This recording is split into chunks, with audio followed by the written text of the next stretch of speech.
Hello, कैसे हैं आप लोग? आशा करता हूँ बहुत अच्छे होंगे। और जो आपका लक्ष्य है, आप लोगों ने जो लक्ष्य बना रखा है उसको बखूबी निभा रहे होंगे और पूरे तन मन से अपनी पढ़ाई में लगे होंगे। और अगर आप कहते हैं कि जो ईश्वर है वो बहादुरों का साथ देता है, जो लगातार मेहनत करते रहते हैं उनको सक्सेस ज़रूर मिलती है एक दिन। कहते हैं कि सफलता हर रोज़ नहीं मिलती, लेकिन एक रोज़ ज़रूर मिलती है। ये मूल मंत्र है सफलता का, कि सफलता हर रोज़ नहीं मिलती, लेकिन एक दिन ज़रूर मिलती है, एक रोज़ ज़रूर मिलती है। तो इसी के साथ हम जीएस प्लेटफॉर्म सिधौली सीतापुर में आपका स्वागत करते हैं। और लगातार हमारा वीडियो देखते रहिए।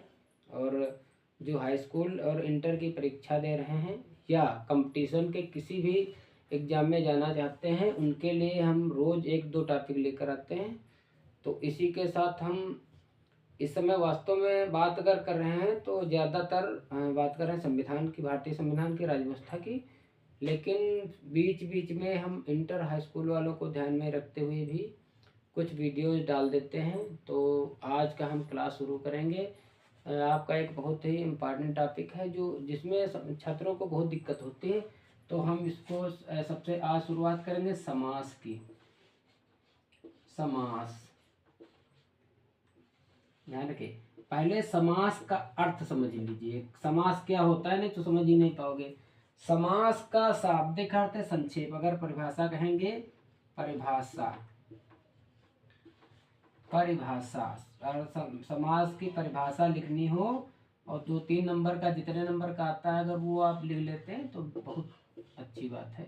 परिभाषा, समास का शाब्दिक अर्थ है संक्षेप।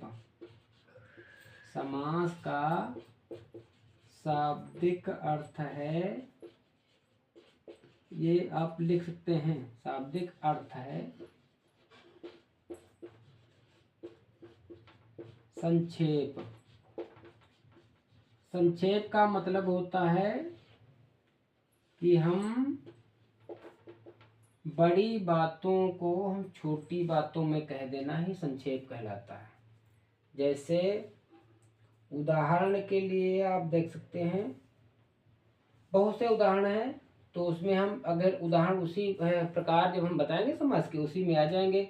समास का शाब्दिक अर्थ है दो या दो से अधिक शब्दों के मेल को समास कहते हैं। देखिए, अगर पूछे दूसरी परिभाषा भी लिख सकते हैं, दो या दो से अधिक, दो या दो से अधिक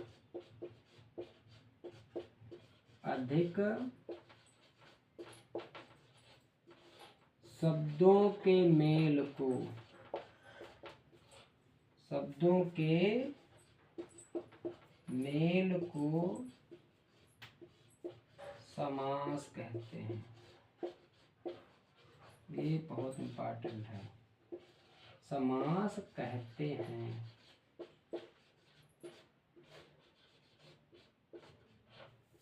ध्यान रखिए, क्या कहते हैं, दो या दो से अधिक शब्दों के मेल को समास कहते हैं। जैसे उदाहरण के लिए देख लीजिए, जैसे पीताम्बर, जैसे पीताम्बर, पीताम्बर, ये दो शब्दों से मिलकर बना है। किससे किससे? पीत प्लस अंबर। पीताम्बर शब्द दो शब्दों से मिलकर बना, पीत और अंबर। और जब इसको हम समास अर्थात जब इसको हम मिला देते तो पीताम्बर, संक्षेप में लिखने के लिए हम पीत और अंबर मिलाकर पीताम्बर। अगर देखें इसमें कौन सी संधि है, तो आपकी संधि होगी दीर्घ स्वर संधि पीताम्बर में। ध्यान रखिए, आ प्लस आ बराबर आ बन जाता है। ध्यान रखिए, तो आपका परिभाषा आगे होगी आपकी समझ में। तो ये हो गया आपका, ये आपकी परिभाषा हो गई। अब हम पहला प्रकार देखते हैं। वास्तव में समास के भेद होते 6। कितने होते हैं? समास के भेद, समास के भेद होते कितने? समास के भेद होते 6। कितने होते हैं? छह भेद होते हैं। ध्यान रखें कौन कौन से। तो हम पहले की बात करेंगे। पहला हमारा प्रकार है अव्ययी भाव समास। अव्ययी भाव समास। अव्ययी भाव समास ध्यान रखिएगा। अगर ये आप वीडियो आपने अगर पूरा देख लिया तो आपको समास में दिक्कत नहीं होगी, मेरा मानना है। अव्ययी भाव के समास की परिभाषा अगर पूछेगा तो क्या बताएंगे, क्या लिखेंगे अगर पेपर में पूछता है अव्ययी भाव, इसमें लिखेंगे अव्ययी भाव समास का पहला पद अव्यय की भांति। अव्ययी जैसे नाम है अव्ययी भाव। अव्ययी भाव समास का पहला पद मुख्य होता है, कह सकते हैं अव्यय की भांति प्रयोग होता है। अव्यय की भांति प्रयोग होता है।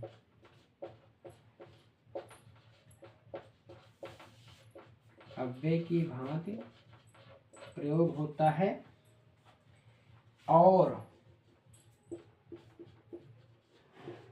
प्रथम पद ही प्रधान होता है। प्रथम पद ही प्रधान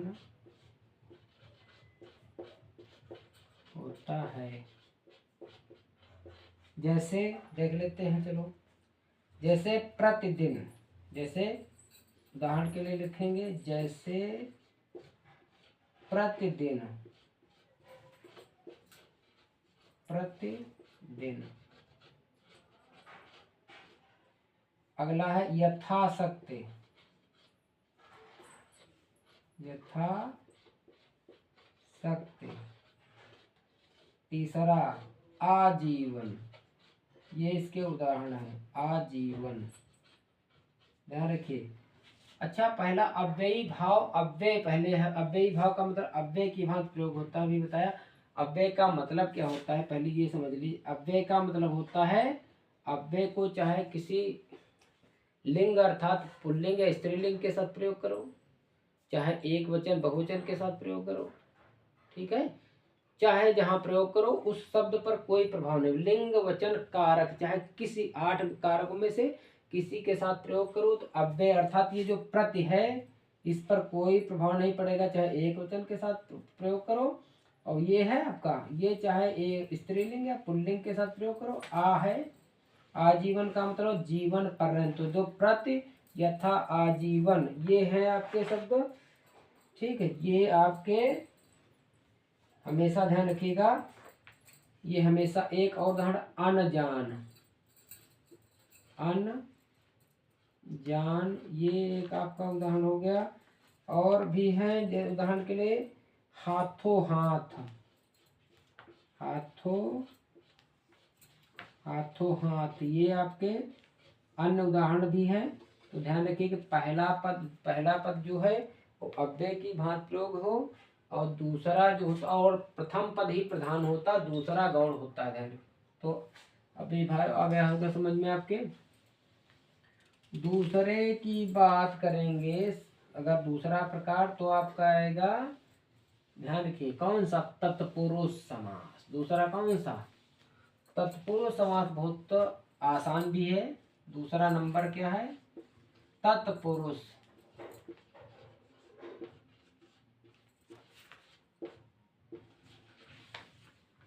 तत्पुरुष समास।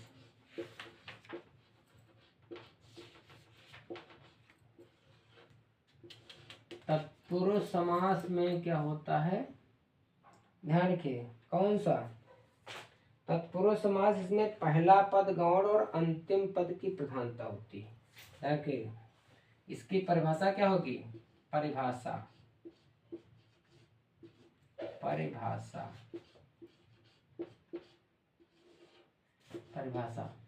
तत्पुरुष समास का तत्पुरुष समास का दूसरा पद प्रधान होता है। बहुत इंपॉर्टेंट, दूसरा पद प्रधान होता है। प्रधान माने मुख्य, प्रधान होता है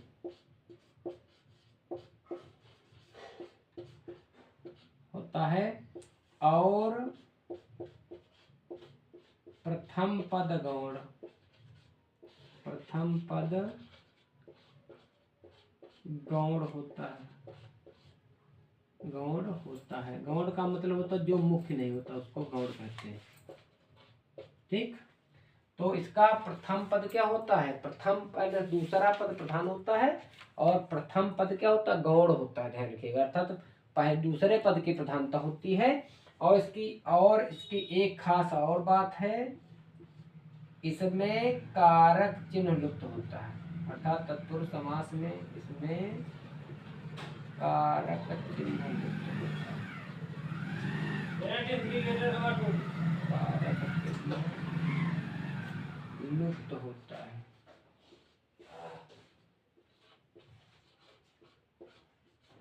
क्या होता है?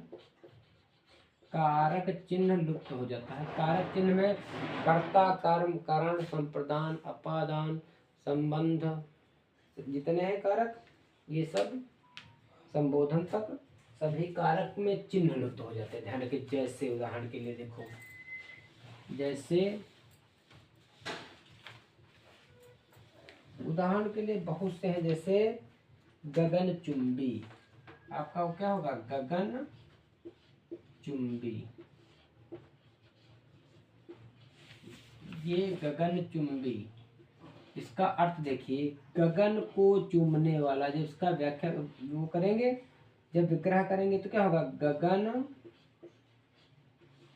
को चूमने वाला, गगन को चूमने वाला। अर्थात ये जो कर्ता ने कर्म को है ये लुप्त हो जाता है। इससे पता कर सकते हैं कि आपका कौन सा तत्पुरुष समास है। गगन चुंबी का मतलब कर्ता ने कर्म को, गगन को चूमने वाला। और एक उदाहरण लिखेंगे, जैसे ग्रहागत, दूसरा ग्रहागत। ग्रहागत को जब विग्रह करेंगे तो क्या होगा? ग्रहागत को, ग्रह को, गृह को आगत, गृह को आगत, अर्थात घर को आया हुआ, आगत। और उदाहरण के लिए लिख ले, बहुत से उदाहरण है। स्वर्ग प्राप्त, स्वर्ग प्राप्त को क्या लिखेंगे? स्वर्ग प्राप्त को लिखेंगे स्वर्ग को प्राप्त। देखो इसमें कारक चिन्ह ये लुप्त हो रहे हैं। स्वर्ग को प्राप्त, स्वर्ग को प्राप्त को स्वर्ग प्राप्त कहेंगे। अगला लिखो, और है भयभीत, भय भीत, तो ये होगा भय से भीत, अर्थात भय से डरा हुआ, भय से भीत, ये हो गया। और है नेत्रहीन, नेत्रहीन, तो इसका क्या होगा? नेत्र से हीन, नेत्र से हीन। ठीक, ये आपका हो गया। और राजभवन, ध्यान रखिए, एक बहुत इंपॉर्टेंट है राजभवन। तो क्या होगा? राजभवन का मतलब राजा के लिए भवन, राजा के लिए भवन। ये बहुत इंपॉर्टेंट है क्वेश्चन। अगला देख लीजिएगा, बहुत ये आपका है। अगला देखिए, ये हो गया आपका कौन सा? ये आपका दूसरा कंप्लीट हो गया, तत्पुरुष समास। तत्पुरुष समास का दूसरा पद प्रधान होता है, पहला मुख्य अर्थात गौण होता है, और इसमें धैर्य कारक चिन्ह लुप्त होता तत्पुरुष। तीसरा नंबर 3 की बात करेंगे तो आएगा कर्मधारय समास। देखो चल रहा है वीडियो। ठीक। नंबर 3 कर्मधारय समास।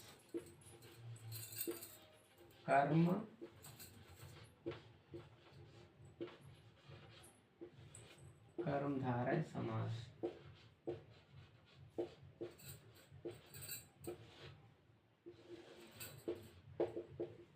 कर्मधारय समास का पहले देखिए, इसमें विशेषण और विशेष में संबंध होता है, ध्यान रखिए। तो पहला पद विशेषण, अगर परिभाषा की बात करेंगे कर्मधारय समास की, तो इसमें परिभाषा ध्यान रखिए, पहला पद विशेषण लिख सकते हैं। जिस समास का परिभाषा में लिखेंगे, जिस समास का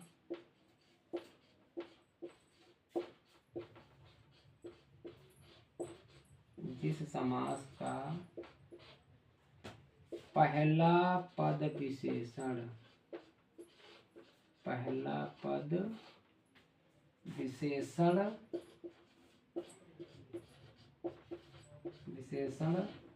और दूसरा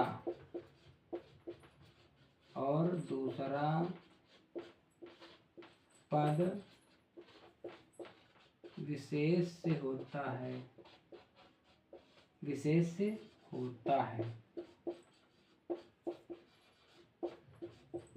है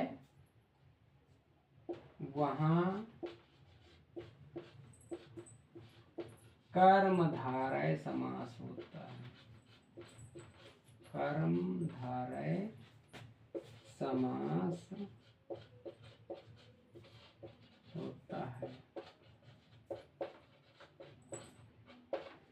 जैसे उदाहरण भी देख लीजिए, जैसे नीलांबर,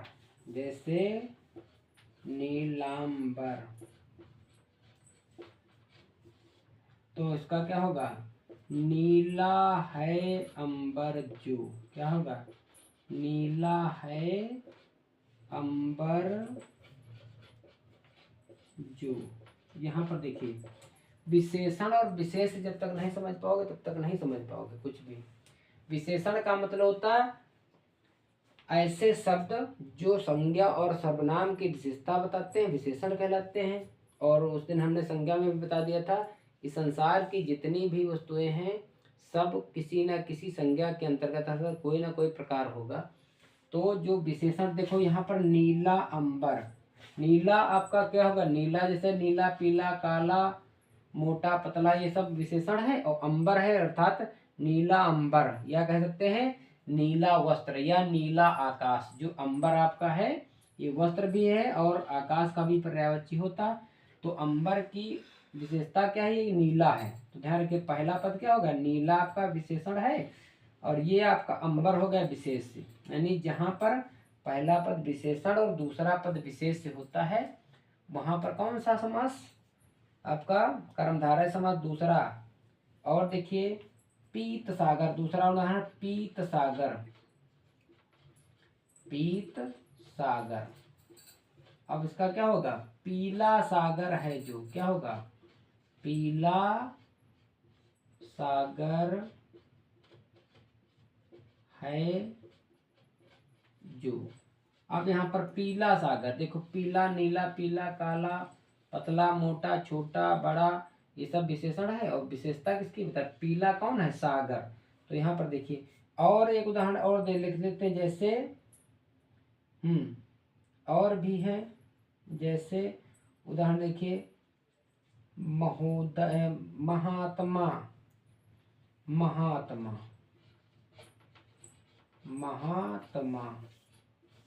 का मतलब महान आत्मा है जो। महान आपकी विशेषता है कि नहीं? महान आत्मा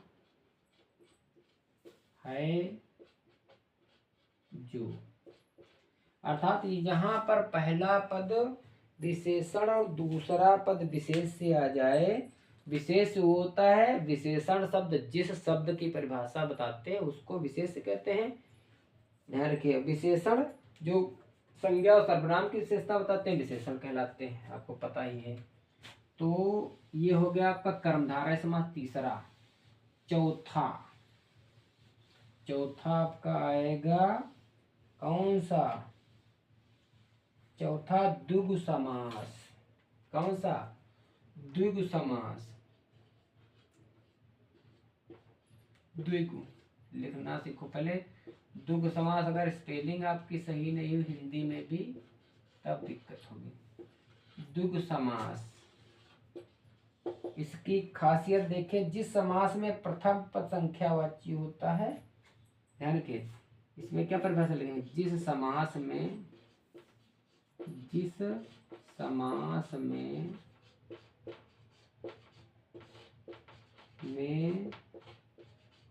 पहला पद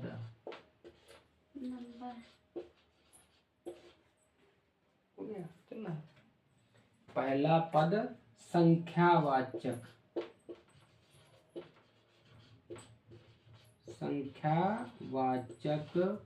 होता है। संख्यावाचक का मतलब पहला पद कोई नंबर होगा। पहला पद कोई नंबर 1 2 3 4 5 6 7 कोई भी संख्या होगी, पहला पद ध्यान रखिए पद संख्यावाचक होता है। वहां द्विगु समास होता है। द्विगु समास, द्विगु दा है ये, द्विगु समास होता है। जैसे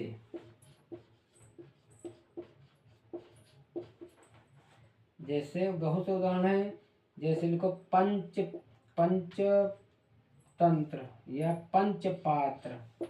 पंच माने होता 5, अर्थात 5 पात्रों का समाहार। इसका क्या होगा, विग्रह करेंगे तो हो जाए 5 पात्रों का समाहार या समूह। 5 पात्रों का समाहार। लेकिन ध्यान रखिए एक समूह का भी बोध कराता होगा। यहाँ पर परिभाषा में लिख सकते हैं पूरे समूह का बोध कराएगा और पहला पद हो जाएगा कोई संख्या होगी। ध्यान रखिएगा कोई संख्या होगी। दूसरा नवग्रह, दूसरा क्या होगा, नवग्रह। नवग्रह का मतलब 9 ग्रहों का समूह या समाहार। क्या होगा, 9 ग्रहों का समाहार या समूह एक ही चीज है, समाहार। अगला है त्रिफला। उदाहरण बता, त्रिफला अर्थात क्या हो जाए 3 फलों का समाहार। त्रिफला माने 3 फलों का समाहार या समूह एक ही चीज है। और भी उदाहरण जैसे लिखेंगे, अगला खटकोण। खटकोण अर्थात क्या होगा, खटकोण का 6 कोण वाला, अर्थात 6 कोण वाला।